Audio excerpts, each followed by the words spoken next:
Kementerian Pariwisata dan Ekonomi Kreatif mempercepat penerapan travel bubble antara Singapura dan Indonesia. Penerapan rencana koridor perjalanan travel bubble diutamakan untuk Kota Batam dan Kabupaten Bintan, Kepulauan Riau agar iklim pariwisata di perbatasan kembali bergairah.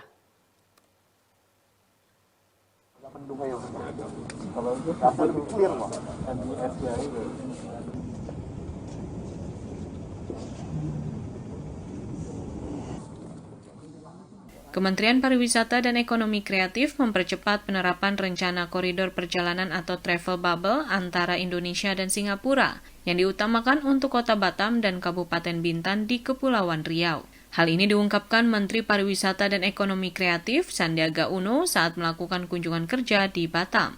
Menurut Sandi, untuk menerapkan travel bubble, protokol kesehatan harus dipatuhi dengan ketat dan disiplin, yaitu mengenakan masker, mencuci tangan, dan menjaga jarak. Selain menerapkan 3M, testing, tracing, dan isolasi mandiri juga harus diperkuat berbarengan dengan percepatan distribusi vaksin. Apabila hal ini dilaksanakan dan didukung dari kementerian lembaga terkait dapat dikantongi, maka Kota Batam dan Kabupaten Bintan dapat dibuka dalam travel bubble. Sebagaimana wacana kebijakan tersebut juga telah disampaikan langsung oleh Menteri Sandi kepada Menteri Luar Negeri di Indonesia dan Singapura.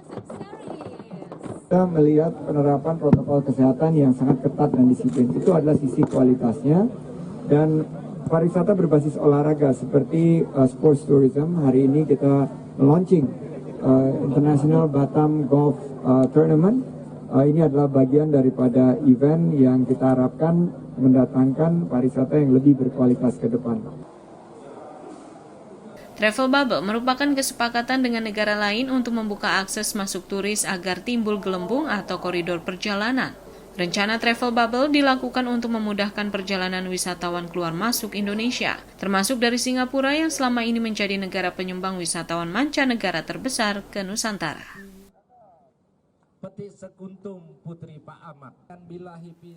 Pemirsa, Menteri Pariwisata dan Ekonomi Kreatif Sandiaga Uno akan berkantor di Bali untuk memulihkan pariwisata di Pulau Dewata. Menurut Sandiaga, dengan berkantor di Bali akan bisa merasakan langsung setiap geliat dan permasalahan yang ada di sana.